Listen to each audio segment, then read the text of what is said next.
As you're editing your channel, you'll notice these two little options here.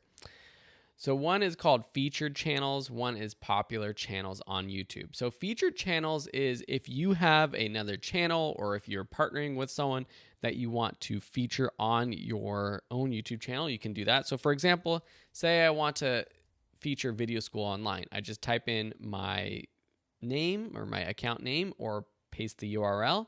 And here is the Phil Ebner Video School Online account. Now, I can also update the title. So I could say something like our other channels or something like that. And then when you do that, it says our other channels. And then people can subscribe and go to your other channels right here. Popular channels on YouTube, you don't see this here yet because my channel is brand new. But if we go to my other channel, you'll see that it says related channels. That's what this popular channels is.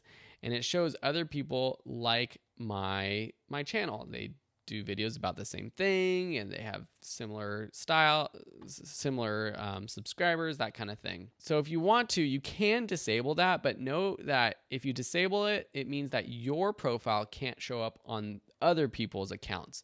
So I keep that on, and I think that's great to keep on for my main channel while you are still growing.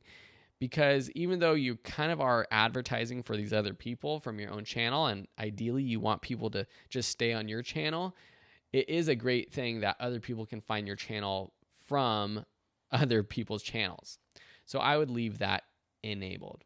Cool, so that's just a couple quick notes, other things you can do on your channel page.